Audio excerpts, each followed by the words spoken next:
150-এ all out থেকে একটা দল 24 ঘন্টা না পেরোতেই 172 বিনা উইকেটে। প্রথম দিনে যেখানে একটা জায়গায় উইকেট পড়লো 17টা, সেখানে দ্বিতীয় দিনে অস্ট্রেলিয়া সারাদিন বল করেও ইন্ডিয়ার একটা উইকেটও নিতে পারলো না। কি করে এই অবিশ্বাস্য ঘটনা ঘটলো? মানে একটা তো হচ্ছে এটাকে আপনি কামব্যাক বলতে পারেন, অসাধারণ কামব্যাকের বা অসাধারণ পারফরমেন্স বা ইন্ডিয়ান ব্যাটার ওপেনার। কিন্তু সবকিছুর মধ্যেও যেটা সবচেয়ে ইম্পর্টেন্ট, ভুল থেকে শেখা।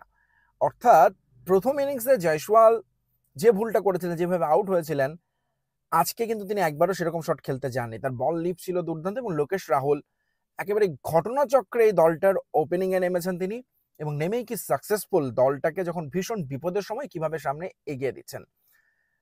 ইন্ডিয়া প্রথমত হচ্ছে একটা খুবই সাহসী সিদ্ধান্ত নিয়েছে, তাদের অশ্বিন এবং জাদেজা এই দুই ভেটারান ক্রিকেটারকে ড্রপ করে আকাশ রেড্ডি এবং ওয়াশিংটন সুন্দরকে তারা সুযোগ দিয়েছে। কিন্তু সবকিছুর মধ্যে আপনি চিন্তা করেন, একটা দল প্রথম ইনিংসে 150 রানে যখন অল আউট হয়, সেই দলটা যে দ্বিতীয় দিনে এসে, অনেকে ভাবছিলেন ম্যাচটা 2 দিনে 3 দিনে শেষ হয়ে যাবে, অস্ট্রেলিয়া খুব সহজে বোধহয় জিততে যাচ্ছে। ইভেন অস্ট্রেলিয়ার প্রথম ইনিংসের এরকম ভরাডুবির পরও মনে হচ্ছিল এই ম্যাচটা এরকম অবিশ্বাস্য কিছু যে ভারত করে ফেলতে পারে, সেটা ঘুণাক্ষরেও কারো মাথায় থাকার কথা না, অন্তত আমার মাথায় তো ছিলই না।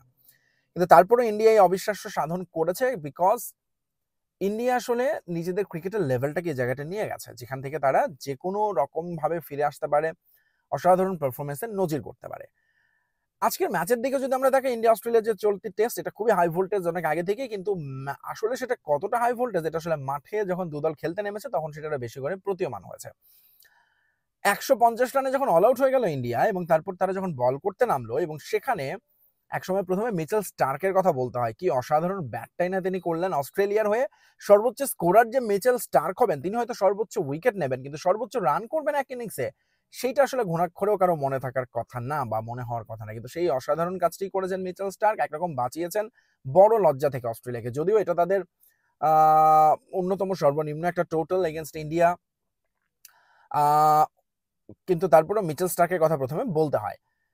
এরপরে দেখেন, ইন্ডিয়া কিন্তু এখন যেভাবে টেস্ট ক্রিকেটটা খেলা হচ্ছে বা খেলছে বড় দলগুলো, ইন্ডিয়া কিন্তু সে পথে হাঁটেনি, কারণ তারা জানে যে এখানে যত সময় যাবে ব্যাট করা তত সহজ হবে, যেটা গতকালকে মিচেল স্টার্ক বলেছেন।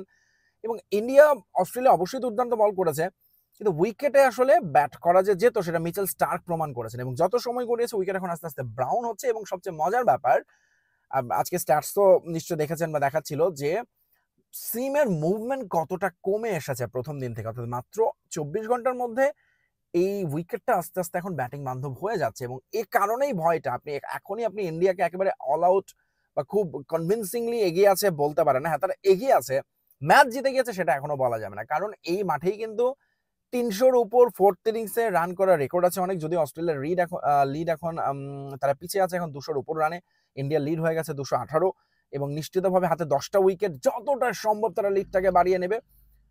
কিন্তু অস্ট্রেলিয়ার আসলে একটা ভালো একটা সেশন দরকার, এবং শেষ দিকে তারা কিন্তু সেই বোলিং এর ঝলক দেখিয়েছেন। হ্যাজেলউড, স্টার্ক, কামিন্স প্রতি ওভারে বিট করেছেন ব্যাটসম্যানদের, রান দেননি, কোনো সুযোগ দেননি, একেবারেই ওই সীমিত সিম মুভমেন্টকে কাজে লাগিয়ে লাইন এবং লেন্থ ঠিক রেখে তারা যেভাবে বল করেছেন, এবং অবশ্যই রক সলিড লোকেশ রাহুল এবং জয়সওয়াল।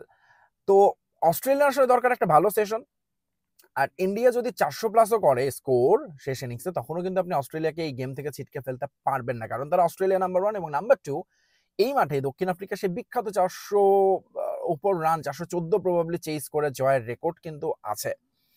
সো সব মিলে ম্যাচ এখনো on, the game is on, কিন্তু all credit goes to Jaiswal এবং লোকেশ রাহুল। কি অসাধারণ দৃঢ়তা তারা দেখালেন।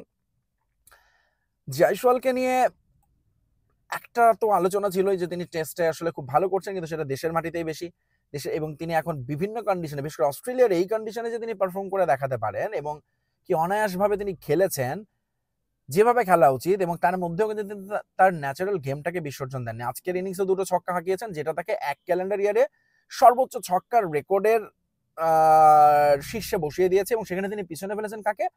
ব্র্যান্ডন ম্যাককালামকে, বাস বলের জনক যাকে বলা হয়, সে তাকেও তিনি পিছনে ফেলেছেন। টেস্ট ইতিহাসে এক বছরে এতগুলো ছক্কা কেউ কখনো মারতে পারেনি। 34টি ছক্কা তিনি মেরেছেন। মাত্র 10 রান তিনি পিছিয়ে আছেন সেঞ্চুরি থেকে, নিশ্চিতভাবে তিনি সেটা পেয়ে যাবেন। হোপফুলি।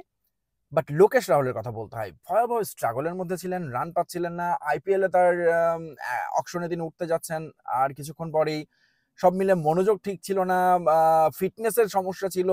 ঘটনাচক্রে তিনি দলের ওপেনিং এ চলে আসলেন এবং কি অসাধারণভাবে তিনি খেললেন। প্রথম ইনিংসে আসলে তিনি ভালো ব্যাট করেছিলেন এবং এই ইনিংসে আমরা দেখেছি। অন্যদিকে অস্ট্রেলিয়া, দেখেন এরকম সময় অস্ট্রেলিয়া ক্যাচ মিস করে, রান আউটের সুযোগ মিস করে এবং আজকে ঠিক সেই ঘটনাগুলোই ঘটেছে। জয়সওয়ালের সুযোগ তারা নিতে পারেনি, রান আউটের একটা হাফ চান্স তৈরি হয়েছিল, সেটা তারা কাজে লাগাতে পারেনি। আমার কাছে মনে হয়েছে যে অস্ট্রেলিয়ান বোলার আসলে একটু টায়ার্ড, বিকজ হচ্ছে প্রথম দিনে তারা তো বল করেছেন এবং এত দ্রুত যে তাদের আবারও বল করতে হবে সেটা তারা আসলে বোধহয় চিন্তা করতে পারেননি। ফলে কি হয়েছে, সারাদিন ধরে তারা বল করলেন এবং অস্ট্রেলিয়া নিজেদের মাটিতে প্রতিপক্ষের একটা উইকেটও নিতে পারবে না, এরকম মানে ঘটনা ইজ ভেরি ভেরি রেয়ার। কারণ এটা কতটা রেয়ার দেখেন, ভারতের দুই ওপেনারই যে 50 পেয়ে যাবেন অস্ট্রেলিয়ার মাটিতে, এরকম ঘটনা ঘটেছিল সব শেষ বহু বছর আগে।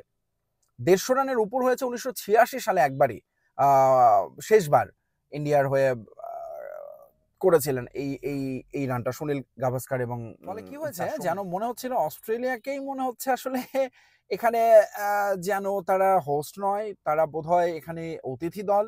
অন্যদিকে ভারতই যেন রীতিমতো স্বাগতিক অস্ট্রেলিয়া বনে গেছে, তাদের পারফরমেন্স একেবারে পিওর অজিদের মতন।